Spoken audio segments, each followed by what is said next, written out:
नमस्कार, आप देख रहे हैं बात देवभूमि की। मैं हूं आपके साथ सचिन चौहान।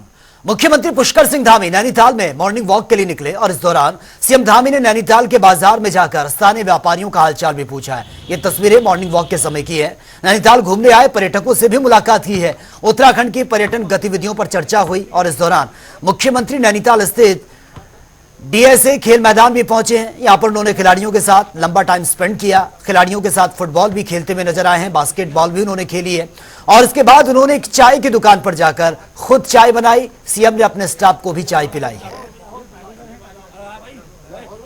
और क्या अच्छा हम लोग कर सकते हैं उनके लिए, उन्होंने कुछ मुझे जानकारियां भी दी है। मैं निश्चित रूप से कोशिश हमारी होगी कि जो छोटी मोटी यहाँ की और चीज़ों को करना है और इसका विस्तार करना है, क्योंकि यहाँ सौंदर्यीकरण का काम भी चल रहा है, उसको भी यहाँ पर देखा है कि जिससे ये जो हमारा बहुत ही ऐतिहासिक ये स्थान है नैनीताल का, एक खेल मैदान, निश्चित रूप से इसकी जो हमारी विरासत है वो भी बनी रहे और विकास भी आगे बढ़े, बच्चों का भविष्य भी अच्छा बने, बच्चे हमारे विभिन्न विभिन्न क्षेत्रों में जाकर अपना नाम रोशन करें, अपने प्रदेश का, अपने माँ बाप का, देश का नाम रोशन करें। मैं सबको शुभकामनाएं देता हूँ।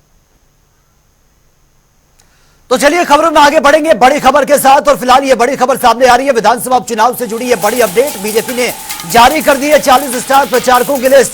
बद्रीनाथ और मंगलौर सीट पर ये उपचुनाव होने हैं और इसके लिए प्रचार प्रसार किया जाएगा। स्टार प्रचारकों की लिस्ट जारी कर दी गई है और इस लिस्ट में सबसे पहला नाम मुख्यमंत्री पुष्कर सिंह धामी का है। महेंद्र भट्ट का नाम इस लिस्ट में शामिल है। प्रदेश प्रभारी दुष्यंत गौतम, मंत्री रेखा आर्य और साथ ही सांसद नरेश बंसल सहित तमाम अन्य बड़े नेताओं के नाम इस लिस्ट में शामिल हैं। तो ये लिस्ट हम आपको दिखा रहे हैं। 40 वो नाम जो स्टार प्रचारक हैं, पार्टी के प्रचार प्रसार करेंगे। 2 सीटों पर उपचुनाव होना है और इसको लेकर तैयारियां जोरों शोरों पर चल रही हैं।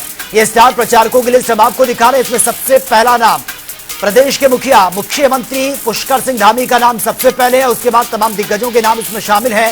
ये 40 स्टार प्रचार जो प्रचार प्रसार करेंगे, ये वो बड़े नाम हैं हम आपको दिखा रहे हैं। देखिए ये लिस्ट आपके सामने है, जिसमें रेखा वर्मा का नाम सामने है, सांसद नरेश बंसल, अजय टमटा और डॉक्टर रमेश पोखरियाल निशंक, विजय बहुगुणा, ये तमाम नाम इस लिस्ट में आपको साफ तौर पर नजर आ रहे हैं। दीप्ति रावत है और ये आप देख सकते हैं अजय टमटा का नाम इसमें शामिल है। तो ये वो बड़े नाम है, ये वो 40 स्टार प्रचार जो प्रचार प्रसार करेंगे इस उपचुनाव को लेकर, जो बाय इलेक्शन होने हैं 2 सीटों पर, और उसको लेकर अब पार्टी की तरफ से लिस्ट डिक्लेयर कर दी गई है। ये वो बड़े नाम, ये वो बड़े चेहरे जो प्रचार प्रसार करेंगे और जो बीजेपी के प्रत्याशी है उनके पक्ष में आप जनता से वोट की अपील भी करेंगे। तो 40 ये नाम जिसकी ये लिस्ट फाइनल हो चुकी है और ये हम आपको टीवी स्क्रीन पर दिखा रहे हैं। आप देख सकते हैं तमाम नाम इसमें मेंशन है। प्रेमचंद अग्रवाल का नाम इसमें, धन सिंह रावत, सुबोध उनियाल और खुद मुख्यमंत्री का नाम इसमें शामिल है। दुष्यंत गौतम, रेखा वर्मा, सांसद नरेश बंसल, अजय टमटा, ये तमाम नाम इस लिस्ट में, लगभग 40 नाम, ये स्टार प्रचारकों की जो लिस्ट है इसमें 40 नाम मेंशन किए गए हैं। और ये जो 40 स्टार प्रचारक हैं ये प्रचार प्रसार करेंगे, बीजेपी के प्रत्याशी के पक्ष में आप जनता से वोट की अपील भी करेंगे। तो फिलहाल ये बड़ी खबर से आपको अपडेट करा रहे हैं। देखिए 2 सीटों पर उपचुनाव होना है, 2 सीटों पर बाय इलेक्शन होना है और उससे पहले जो है तैयारियां इस वक्त जोरों शोरों पर चल रही है। मंगलौर और बद्रीनाथ की सीट जिस पर बाय इलेक्शन होना है, लेकिन पार्टी की तरफ से अब ये 40 स्टार प्रचारकों की लिस्ट डिक्लेयर कर दी गई है। चलिए खबरों में आगे बढ़ते हैं। उत्तराखंड में बद्रीनाथ और मंगलौर विधानसभा सीट पर उपचुनाव के लिए कांग्रेस ने भी अपने प्रत्याशियों का ऐलान कर दिया। मंगलौर सीट से पूर्व विधायक और राष्ट्रीय सचिव काजी मोहम्मद निजामुद्दीन और बद्रीनाथ सीट की अगर बात करें तो यहां से लखपत बुटोला को चुनावी मैदान में पार्टी ने उतारा है। इस दौरान करण महारा का बयान सामने आया। उन्होंने कहा कि काजी निजामुद्दीन 19 तारीख को अपना नामांकन दाखिल करेंगे और 21 तारीख को बद्रीनाथ सीट से लखपत बुटोला नामांकन करेंगे। अखिल भारतीय राष्ट्रीय कांग्रेस ने आज अपनी लिस्ट जारी कर दी है। बाई इलेक्शंस में मंगलौर सीट से काजी मोहम्मद निजामुद्दीन जी को और बद्रीनाथ सीट से लखपत सिंह बटुला को अपना उम्मीदवार कांग्रेस ने आज घोषित कर दिया है। आदरणीय काजी मोहम्मद निजामुद्दीन जी 19 तारीख को अपना नॉमिनेशन फाइल करेंगे और लखपत सिंह बटुला बद्रीनाथ सीट में अपना नॉमिनेशन 21 तारीख को फाइल करने जा रहे हैं।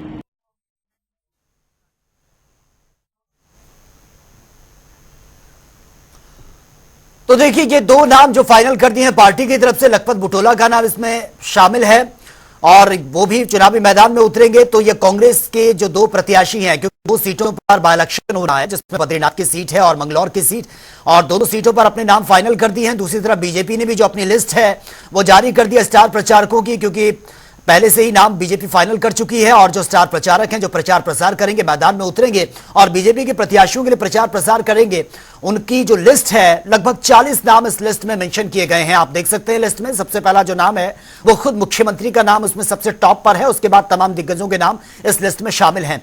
वहीं अगर कांग्रेस की बात करें तो कांग्रेस ने भी अपने प्रत्याशी घोषित कर दिए हैं। लखपत बुटोला, काजी निजामुद्दीन, उनको मैदान में उतारा है अलग अलग सीटों से। 10 जुलाई को दोनों सीटों पर ये उपचुनाव होना है और इसको लेकर तैयारियां पूरी हो चुकी हैं। दो विधानसभाओं में ये उपचुनाव होने हैं, बाय इलेक्शन होने हैं, जिसमें एक मंगलौर सीट है और दूसरी बद्रीनाथ सीट है। यहां से कांग्रेस पार्टी ने भी अपने दोनों प्रत्याशियों को मैदान में उतार दिया है, उनके नाम डिक्लेयर कर दिए हैं। तो दूसरी तरफ बीजेपी ने अपने 40 स्टार प्रचारकों की लिस्ट जारी कर दी है, जो प्रत्याशियों के लिए प्रचार प्रसार करेंगे, आप जनता से मिलेंगे और उनके पक्ष में वोट की अपील भी करेंगे।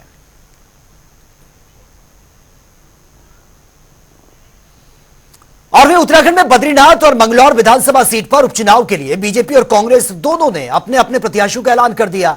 तो चलिए ग्राफिक्स के जरिए आपको दिखाते हैं। ये ग्राफिक्स आपके सामने देखिए, राजेंद्र सिंह भंडारी बीजेपी से मैदान में हैं, लखपत बुटोला कांग्रेस से, दोनों के बीच में टक्कर है बद्रीनाथ सीट पर।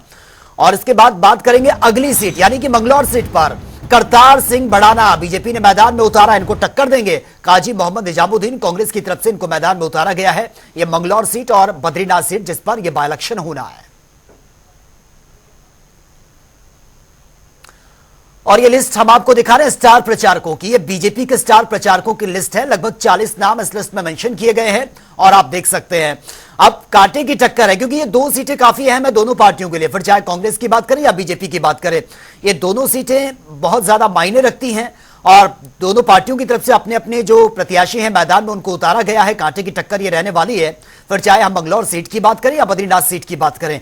तो आप देख सकते हैं 40 स्टार प्रचारकों की जो लिस्ट है वो बीजेपी ने फाइनल कर दी है और ये स्टार प्रचारक प्रचार प्रसार करेंगे और बीजेपी प्रत्याशी के पक्ष में आम जनता से वोट की अपील भी करेंगे। और ज्यादा जानकारी के साथ संवाददाता विकास खरे इस वक्त हरिद्वार से हमारे साथ सीधा लाइव बने हुए हैं। विकास, दो सीटों पर ये बाय इलेक्शन होने हैं, मंगलौर सीट की बात करें या फिर बद्रीनाथ सीट पर, पार्टियों की तरफ से लगातार तैयारियां जोरों शोरों पर चल रही हैं। हम देख रहे हैं स्टार प्रचारकों की लिस्ट बीजेपी की तरफ से फाइनल हो चुकी है, कांग्रेस ने भी अपने जो प्रत्याशी हैं उनको मैदान में उतार दिया है। जमीनी स्तर पर किस तरह की तैयारियां देखने को मिल रही हैं?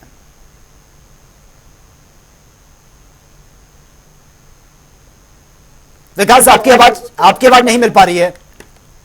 ठीक है, आपके पास में आऊंगा विकास, थोड़ा टेक्निकल इश्यूज आ रहा है, आपके पास में आऊंगा। तो ये लिस्ट हम अपने दर्शकों को दिखा रहे हैं। देखिए, ये बीजेपी ने 40 स्टार प्रचारकों की लिस्ट जारी कर दी है और ये आप देख सकते हैं सबसे टॉप पर खुद मुख्यमंत्री का नाम है, उसके बाद तमाम दिग्गजों के नाम आपको नजर आ रहे हैं।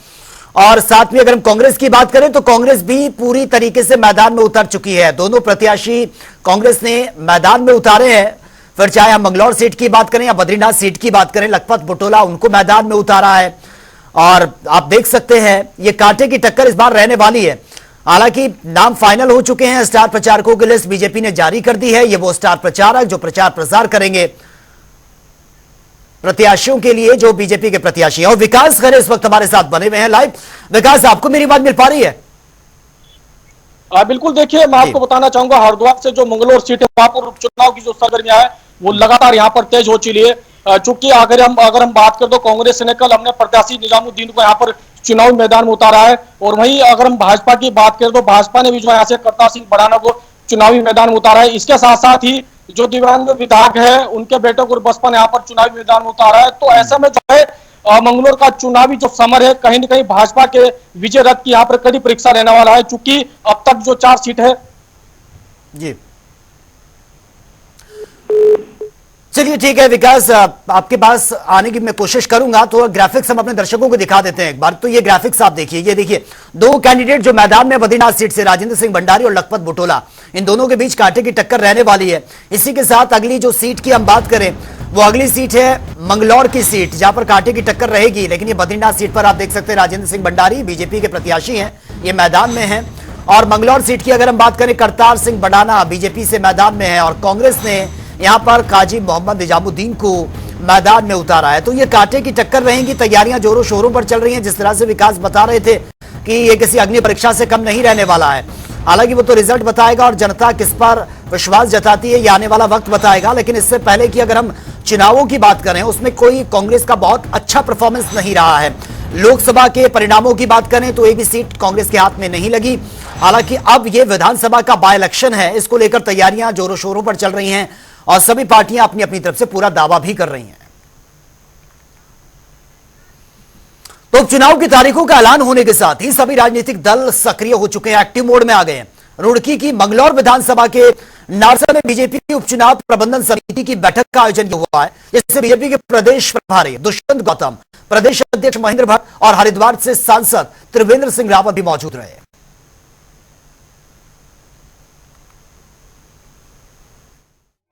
80 घोषित हो चुके हैं और हमारा संगठन बूथ स्तर तक का संगठन है।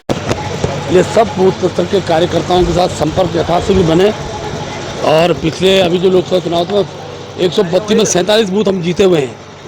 हम अपने बूथ के जीत की क्रम को बढ़ाएंगे और मैं कह सकता हूँ लगभग 100 से ज़्यादा पोलिंग बूथ पर भारतीय जनता पार्टी मंगलौर विधानसभा के चुनाव में आगे रहेगी। और क्योंकि मंगलौर की जनता विकास चाहती है और केंद्र में सरकार, राज्य में सरकार, इसलिए मंगलौर की जनता भी विकास के लिए ही मतदान करेगी। और मैं विश्वास पर कह सकता हूँ इतिहास बदलेगा और भारतीय जनता पार्टी प्रचंड मतों से मंगलौर की सीट जीतेगी। रणनीति पर काम कर रहे हैं और हम इस बार इतिहास बदलेंगे। स्वामी जी के नेतृत्व में चुनाव हो रहा है, पूरा भगवा ऊपर से नीचे तक, और एकदम इस बार का जो चुनाव होगा वो पूरा हमारा जो होगा ये अभियान सफल अभियान है। पार्टी के सीनियर सारे, अगर 2-4 बड़े नेताओं को छोड़ा जाए तो सारे ही आए थे और ये मेरा सौभाग्य है कि वो सारे नेता सबको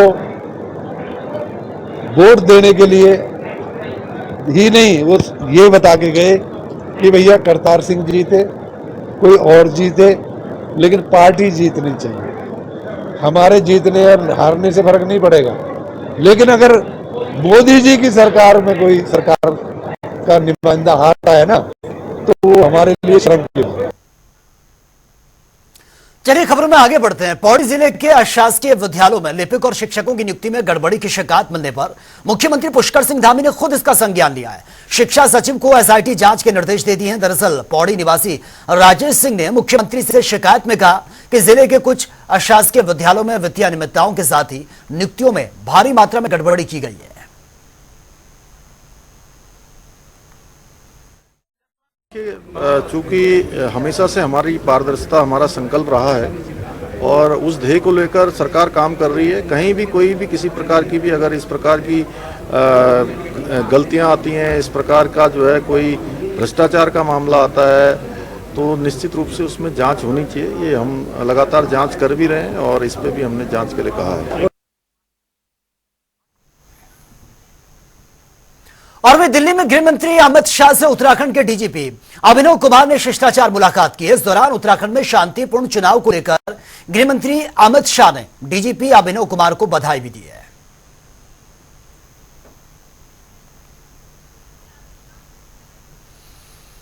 तो उत्तराखंड में 21 जून को होने वाले अंतर्राष्ट्रीय योग दिवस को लेकर भारतीय जनता पार्टी ने तैयारियां शुरू कर दी हैं। और इस बीच बीजेपी के प्रदेश महामंत्री और योग दिवस कार्यक्रम के संयोजक राजेंद्र बिष्ट ने बताया कि प्रधानमंत्री नरेंद्र मोदी के नेतृत्व में अंतर्राष्ट्रीय योग दिवस विश्व के 193 देशों में मनाया जाता है, जिसको लेकर तीसरी बार प्रधानमंत्री बनने के बाद भव्य तरीके से अंतर्राष्ट्रीय योग दिवस मनाया जाएगा।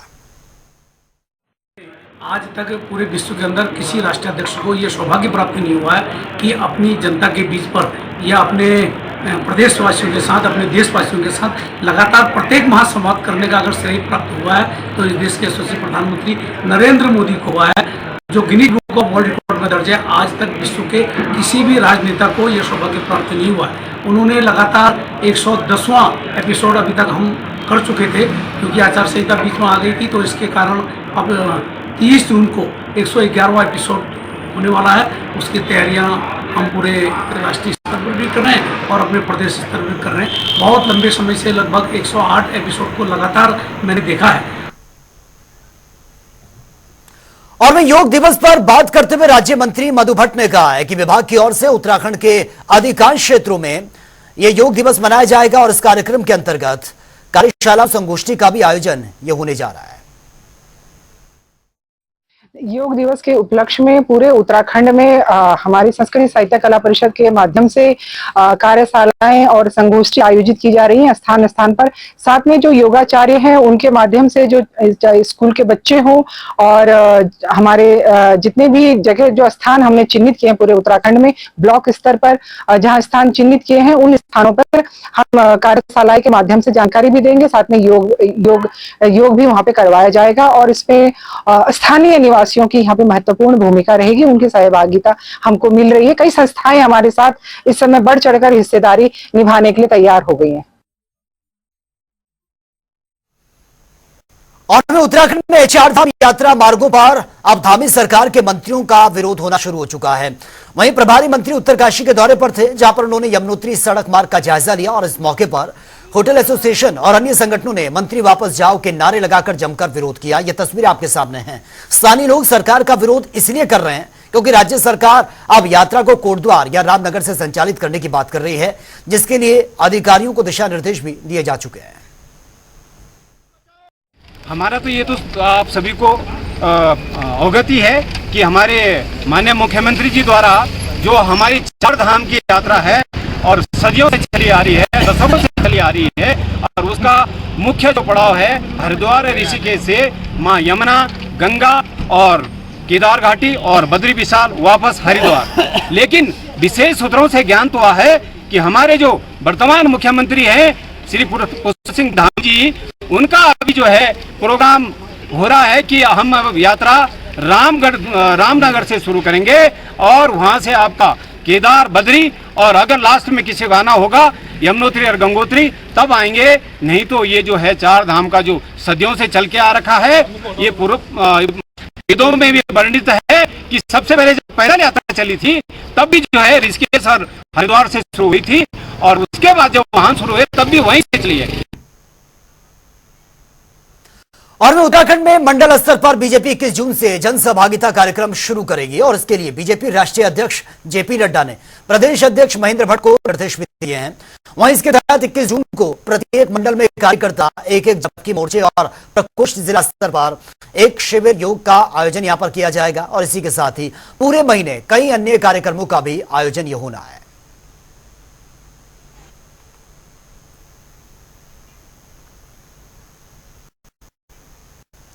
चलिए आगे बढ़ते हैं। यमुना नदी का जल हर जगह पर प्रभावित होता है, लेकिन क्या आप जानते हैं कि वास्तव में मां यमुना कहां से निकलती है? आज हम आपको उसके पूरे अस्तित्व के बारे में बताएंगे। तो चलिए आज हम एक पवित्र धाम यमुनोत्री से जुड़े कुछ इतिहास को जानते हैं। अलौकिक यमुनोत्री 4 प्रतिष्ठित हिंदू तीर्थ स्थलों में से जहां से होती है चार धाम यात्रा की शुरुआत। यमुनोत्री धाम दर्शन और मंदिर का इतिहास। यमुनोत्री धाम अपने आप में एक बड़ी मान्यता रखता है, तो चार धाम तीर्थ यात्रा का एक हिस्सा है। यहीं से चार धाम की यात्रा शुरू होती है। आपको बता दें कि यमुना नदी का स्रोत उत्तरकाशी में गढ़वाल में स्थित है और ये गढ़वाल हिमालय में 3293 मीटर की ऊंचाई पर स्थित है। यमुनोत्री मंदिर का इतिहास। मां यमुनोत्री के मंदिर का इतिहास बताने से पहले हम आपको बता दें कि यमुनोत्री मंदिर गढ़वाल हिमालय के समुद्र तल से काफी ऊंचाई पर मौजूद है। बता दें ये लगभग 3235 मीटर की ऊंचाई पर स्थित है। शुरुआत में मंदिर को टिहरी नरेश ने 1839 में बनवाया था, लेकिन दुर्भाग्यवश यमुनोत्री की बाढ़ की चपेट में आ गया था, जिसके बाद मंदिर का निर्माण पूर्ण रूप से 19वीं शताब्दी में जयपुर के महारानी गुलारिया और टिहरी गढ़वाल के राजा प्रतापगढ़ ने अपनी पूरी निष्ठा और भक्ति के साथ पूरा किया। यमुनोत्री धाम की यात्रा का महत्व।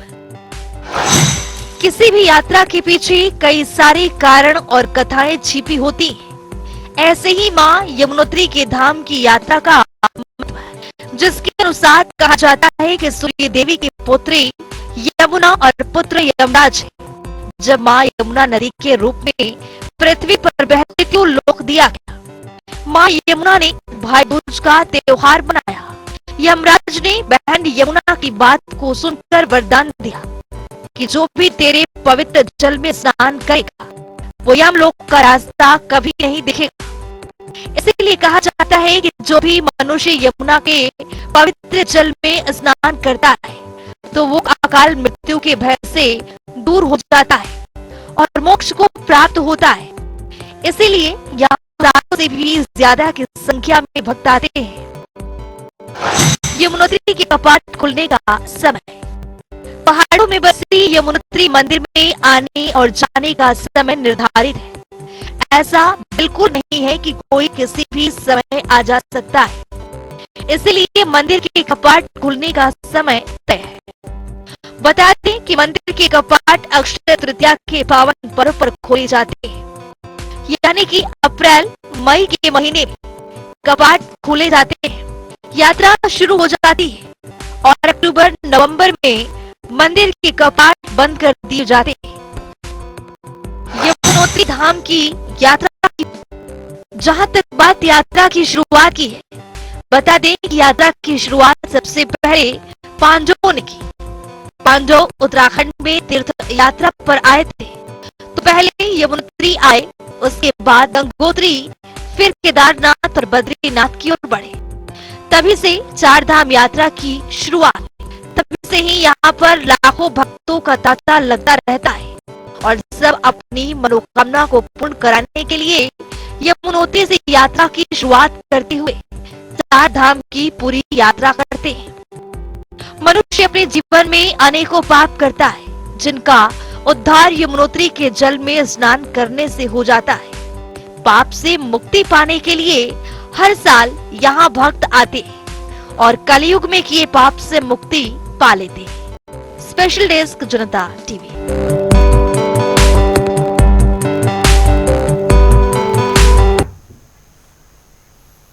तो फिलहाल इस बुलेटिन में मेरे साथ इतना है, लेकिन तमाम खबरों के लिए आप बने रहिए जनता टीवी के साथ। नमस्कार।